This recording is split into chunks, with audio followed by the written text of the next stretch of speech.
Saya ingin memperkenalkan diri saya Madun bin Longaja. Saya orang asal di sini, iaitu orang asal kampung Pus Sungai Pelantuk. Saya dilahirkan pada tahun 1972 dan saya mendapat pendidikan awal di SK Sungai Siput Utara Perak dari tahun 3 sampai tahun 6. Kemudian saya melanjutkan pelajaran ke peringkat menengah di SMK Tok Muda Abdul Aziz Sungai Siput dari tingkatan 1 sampai tingkatan 6. Selepas itu saya belajar di Politeknik Engku Umar satu semester saja sebab mungkin kos itu tidak menepati jiwa saya, dan saya menyambungkan pelajaran di Maktab Perguruan Ibu Perak, khusus Sains dan Kemahiran Hidup. Di kesempatan ini saya ingin mengucapkan selamat Hari Orang Asal semua. Diharap sebenarnya kita menyambut Hari Orang Asal ini membawa kita ke arah kemajuan. Semua ada guru, murid dan ibu bapa sekalian. Sebagai bangsa Temiah, rasa bangga lah bila menyambut Hari Orang Asal tu. Sebab Hari Orang Asal tu macam adat adat resam dan budaya dan perayaan Hari Orang Asal tu pun sambut kalau boleh dengan meriah lah. Sebab budaya kena menjulang ke pihak yang sebab Hari Orang Asal tu sambut, kalau boleh biarlah menjulang budaya ke peringkat antarabangsa, ke biar seluruh ramai faham ilok budaya sebenar penduduk dalam Malaysia. Bagi pengalaman ni, kalau berjaya lah sesuatu bidang, terutama sekali dalam pendidikan tu, harus berusaha lah, kerja keras lah. Agak fikir rasa rendah diri, agak rasa dia tak boleh, mesti dia boleh. Baik bidang kurikulum ke bidang pelajaran ataupun bidang macam-macam bidang lah dalam bidang di sekolah tu, kalau boleh ikut inisiatif lah, kalau boleh ke baik permainan ke pelajaran ke, belajar bersungguh-sungguh lah supaya boleh berjaya.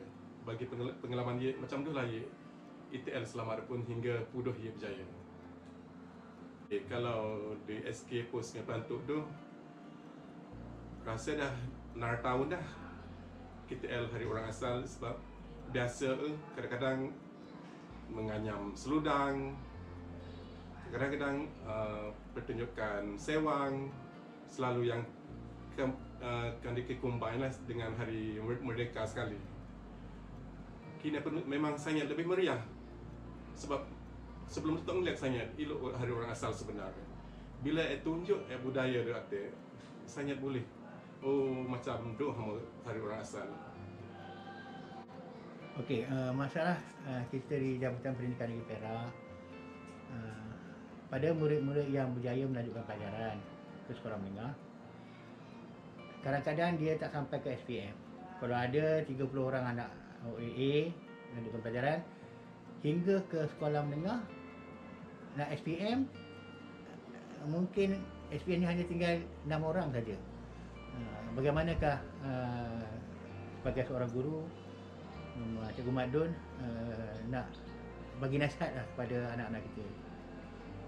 Okey, memang betul mana yang Encik Rahim tanya, memang betul lah. Sebab bila sekolah rendah memang lebih atau ramai misalnya, bila dah menengah semakin lama semakin berkurang sampai SPM boleh dibilang jari rasalah. Sebab faktor-faktor pun lah macam-macam lah, terutama sekali gadget lah, macam handphone lah. Saya lebih cenderung main game daripada belajar. Kadang-kadang bosan belajar, kadang-kadang persekitaran tak boleh nak tak boleh nak terima nak belajar. Mungkin faktor pun nak faktor dari segi sukatan pelajaran mungkin susah kot. Okey, semasa saya di Jabatan Pendidikan Negeri Perak, kita rancang bersama dengan Jabatan Perdana Menteri mewujudkan sekolah menengah bawang. Sebab di Sungai Siput dikenal pasti keciciran di sekolah menengah yang 1, 2, 3. Dengan ada di sekolah bawang ni, memang pada peringkat awalnya keciciran ke sekolah menengah tu dah bertambah kurang. Tetapi disebabkan PKP, murid-murid ni dah lagi ramai yang tidak lagi melanjutkan pelajaran di tingkatan 1. Bagaimana cara untuk kita pujuk ke ganjaran ke supaya di sekolah menengah bawang tu, kampung bawang tu jalan kaki je, tapi tak nak pergi sekolah. Apa punca dan apakah cara untuk mengatasi? Okey. Terutama sekali ide punca lah. Punca semenjak selepas PKP tu memberi kesan lebih. Sebab mungkin Sania dah selesa kedua ND kan. Rasa macam segar atau malas mau pergi sekolah. Itu salah satu faktor dia. Mungkin terlalu lemak nak kedua ND. Itu salah satu punca dia. Okey, cara apa tu? Cara atasi sebagai guru HEM pada memang SK Persekutuan untuk guru HEM. Cara nombor satu yang pilih ziarah lah. Cocok sini di sekolah ziarah Cak Na lah. Jadi wek kampung, wek saya tanya men sebab dulu terutama sekali saya yang bermasalah wek hadir ke sekolah. Okey, yang kedua pujuk-pujuk lah bila wek sekolah tu terutama sekali macam tahap 1 tahun 1. Beli gula-gula, beli macam-macam lah. Makan makanan yang boleh macam. Okey, yang ketiga memang kata perangsang lah, selalunya kata perangsang nasihat. Memang tiap-tiap pagi lah kena mau kata perangsang atau nasihat. Nak yang boleh bantu pun tu.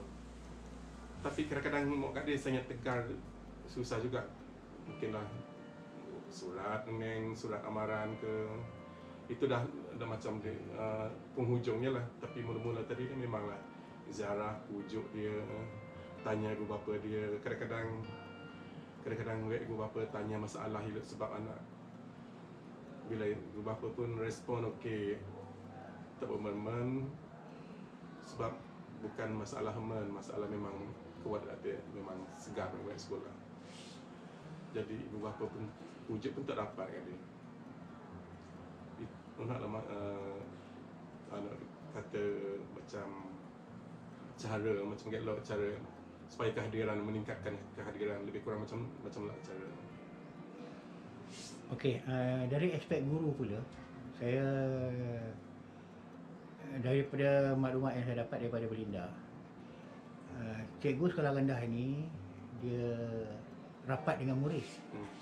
Dia tambah hati murid rasa sebagai rakan cikgu. Tapi di sekolah menengah mungkin kerana lebih ramai, di sekolah menengah bukan kampung dia, murid bukan kawan-kawan, bukan kampung dia satu kelas tu, mungkin ke berlainan kampung, agak jauh kampung-kampung tu, mereka tak kenal. Maka disebabkan antara guru dengan murid ini agak berjauhan jika dibanding sekolah menengah. Bagaimana mengatasi durang itu? Okey, dia boleh jawab sekolah rendah. Kalau sekolah menengah dia pun tak faham lah. Kalau sekolah rendah memang kalau boleh cikgu macam cikgu memang akrab lah. Sebab terutama sekali tahap 1 lah, tahun 1, tahun 2, tahun 3. Anggap macam kawan lah, anggap agak jurang kan antara cikgu dengan sanyar tu. Anggaplah cikgu pun kalau boleh tolonglah humble lah, merendahkan diri lah, supaya sekali lah kalau boleh ajak cicak sekali ke, macam pagi kadang tahun 1 makan dulu, budak-budak pun makan macam tu lah. Jadi itu salah satu cara macam mana akrab misalnya, supaya saya betul tiktok dengan mana tak ada rasa perasaan takut. Jadi saya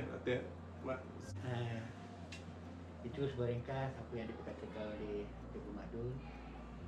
Cikgu Madun ni memang ikon lah kalau Jabatan Pendidikan di Perak. Dia ikon dan dia berjaya. Sekarang ni pun dah jadi 48. 44 lagi. 44 lagi. Berapa tahun lagi? 48? Lagi 5 tahun. Lagi 5 tahun. Mak Dul ini memang kena paksa lah. Sekarang dia ni baru tahu bahawa satu masa ni dia kena berubah. Dia jadi pemimpin. Perak ni kampung ni judi. Mak Dul ni memang rakan-rakan ya. OA ni cikgu ke, tak kira dia pegawai besar ke, budaya perasaan menyendiri tu kadang-kadang ada. Sifat malu terbawa-bawa. Tapi semuanya boleh bertukar. Seperti arwah Cikgu Atan. Cikgu Atan pun dulu memang ada tanda penekanan pun. Tapi bila dah buat penekanan dan dia pun dapat laluan muda, 2 tahun penekanan dah dapat jadi pergi ke kursus FDPN. Jadi kita berbalik kepada isu kehadiran. Maklumat yang kami saya dapati, ya, guru-guru di sekolah menengah jangan mengacu murid tu malas tanpa mengenali isu. Asli ni satu orang yang bina unit sebab dia ada banyak masalah. Bukan saja pasal dia malas, tidak. Dia mengambil masa, tapi pengalaman saya ni, Mak Dul ni, buah dia banyak, dah berjaya. Kita rapat dengan murid. Di sekolah menengah pun kena rapat. Jadi, cuba ringkas, lagi tambah sikit apa yang saya katakan tadi. Okey, kalau di sekolah menengah tu saya tak pasti. Kalau di sekolah rendah tu kalau boleh kita rapatkan supaya kita tak boleh bagi jurang di antara guru dengan murid tu. Di situ kita akan kenal pasti budak kita untuk memudahkan kita mengendalikan proses pembelajaran. Itu tujuan dia. Kalau kita jurang, nampak jurang dah lebih besar tu, payah sikit. Kadang-kadang budak ada masalah di rumah, dia tak akan cerita. Dengan ada daya pujuk seorang guru tu, macam mana kita nak dapatkan maklumat tu? Dengan ada daya pujuk, kita boleh dengar keluhan apa masalah dia. Itu salah satu cara yang kami selalu amalkan lah. Okey. Yang kedua, kita jangan terus bagi labelkan dia, oh malas, tak boleh. Bila kita labelkan macam tu, dia ada macam satu stigma. Dia fikir, alamak, cikgu dah label nama saya pemalas tadi. Kita belum selami apa masalah sebenarnya. Betul. Masalah di rumah, terutama sekali di rumah, apa masalah dia. Macam baru-baru ni saya sebagai PGKM, rupa-rupanya masalah di rumah dia, masalah ibu bapa, perceraian. Itu masalah perceraian ibu bapa dia. Jadi budak ni tak tahu dia sebab dia selalunya budak-budak tempat bergantungnya kepada ibu bapa kan. Jadi tak tahu di mana. Rupanya dia duduk dengan rumah nenek dia. Ibu bapa ni tak ke mana pergi ya. Bila berlaku perceraian tu, jadi situlah tempat bergantung dia tu dia tak ada dah. Jadi itu salah satu faktor dia. Jangan kita melabelkan budak apa yang saya cakap tadi macam pemalas ke apa. Lagi satu, bila kita buat macam tu, budak dia akan merendahkan diri dia. Tambah rendahkan diri dia. Seolah-olah dia, alamak, saya ni macam mana cikgu dah cakap macam tu. Lama-lama dia mungkin punting sekolah, dia takut cikgu dia cakap macam tu. Ataupun yang ketiga, masalah kita jangan terus marah, jerkah. Kita kena tahu selami dulu apa yang masalahnya. Mungkin saya cakap tadi berbalik kepada tadilah masalah apa yang ada kekurangan di rumah dia. Kadang-kadang dia tak boleh terima bila di sekolah kalau rakan dia pandai, dia tu macam di level keberapa kan. Di situ pun dia akan mengasingkan dirinya juga. Itu je. Okay, ini pengalaman saya dah ya. Masa saya di SK Chinese, Dari rumah saya ke TNN 1 jam. 3 tahun setengah saya bersama dengan anak murid saya. Jauh tak rasa jauh pun, rasa dekat. Sebab kita sebagai guru, rakan-rakan, kerja muda, artinya kita memang kena turun watak sebagai seorang guru besar. Level ni terus macam kawan murid saya. Saya kalau pulang petang, lepas jabat ke, lepas makan tengah hari, saya akan masuk ke asrama. Kadang-kadang masuk asrama tu, masuk bilik, baringlah sama-sama dengan murid. Nak rehat, cikgu nak tumpah rehat. Tumpah katil ni siapa punya? Okey, mari. Cikgu nak baring balik? Boleh. Bila kita buat macam tu kan, kita letu, ramai murid boleh tengok dan benda ni berebak, dia mati selengkat.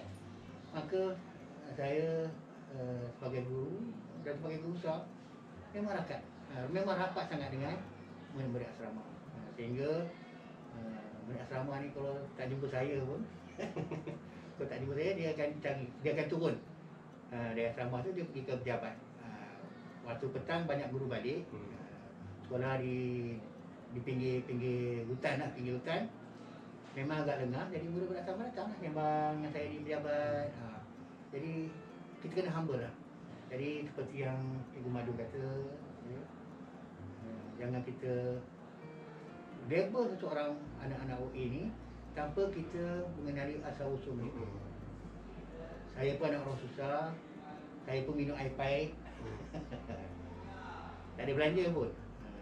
Jadi alhamdulillah saya tamat sebagai seorang guru besar, dan Madu pun guru kanan, dan sama-sama haraplah Madu ni tak kena jadi guru besar. Dia kena pujuk dia jadi guru besar. Macam budak dia kecil dah, kena pujuk lah. Kalau tak pujuk, bawa borang isi. Tapi sekarang ni susah lah, kalau macam jualan tu bawa borang isi. Depan saya, sekarang ni dia online. Okey, jadi nasihat Madun, sempena Hari Orang Asal ni, kita kena bangga ya, OA ni kena bangga bila UNESCO, Kerajaan Malaysia, Kerajaan Kuala mengadakan satu hari khas, tapi cuti tak ada lagi. Itu kena pejuang Senator YB Noh banyak orang cuti kat Malaysia ni. Jadi cuti ya. Macam mana Wadun bagi naikkan semangat Tomia ni? Tomia masih sama level dengan Semai. Okey, untuk menaikkan semangat dulu okey, kita kena kenali asal usul kita, budaya kita, adat resam kita. Daripada tu baru kita tahu dah, oh kita sebenarnya berdiri di bumi yang nyata lah. Maknanya kita ni orang asal. Kita pun kalau boleh tanding dengan bangsa-bangsa lain, ya. Kita perkenalkan budaya kita, sama ada di Malaysia atau di antarabangsa kan. Oh, ini budaya mereka, ini budaya orang asal. Ada sebab kita ni memang kaya dengan seni, kaya dengan budaya. Jadi apa salahnya kita julangkan budaya kita sebagai orang asal ni? Orang luar akan lihat, wah, gah budaya kita pun setarap dengan macam di Sabah Sarawak sana. Tengok macam mana mereka boleh memertabatkan budaya mereka kan. Ada satu tempat mini Sarawak. Sampai diwujudkan kampung budaya. Ya, kampung budaya. Itu saya rasa kita perlu perjuangkan. Kalau boleh belia sekarang ni, saya rasa belia pun dah lupa dah. Jadi kita mana yang belia yang tahu tolong semarakkan lagi budaya tu, orang asal tu. Bukan kita menyambut suka-suka sebenarnya apa kita nak terapkan kepada generasi akan datang supaya dia ikut apa yang kita buat pada masa kita. Warisan lah. Okey, itu je. Okey, pengalaman saya lah, bila saya menerima anugerah di mana-mana saja, wakil sekolah lah ya. Alhamdulillah, wakil guru-guru lah, guru-guru kerana TNI dan warga sekolah sini memang hebat. Jadi saya wakil mereka, naik ke pentas dia, saya akan pakai apa? Seludan. Seludan. Tempoh apa? Kalau orang Melayu, dari Melayu pakai tajak. Tapi kalau OA ni dia pakai seludan. Seludan, betul sempang gitu. Ya. Jadi saya Dia cari atas pentas terpakai. Tapi ada kawan-kawan tegur. Apa tak pakai sombok? Dia tak faham. Jadi guru-guru, ada guru besar kita dipilih sebagai guru besar sekolah asli. Apa cara kita jual? Sekolah kita tunjukkan kita ni lain dengan sekolah SK yang dia di mana. Asli, budaya asli, dia pakai lah, sekolah dia pakai. Jadi, terima kasih Mak Dun.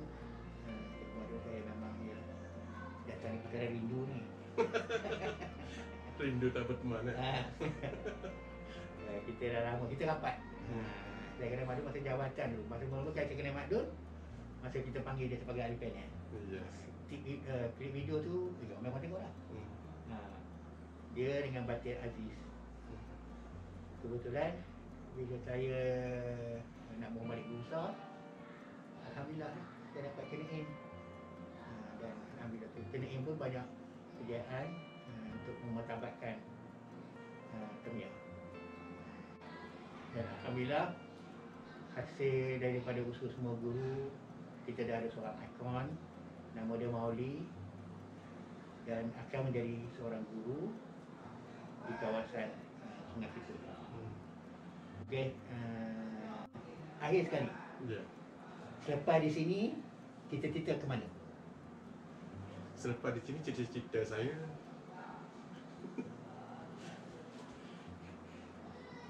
belum lagi. Belum rahsia lagi. Itulah dia kata. Mak Dun itulah dia. Dia tak nak cakap. Menyuruh. Dia masih bagi lagi. Itu budaya lah.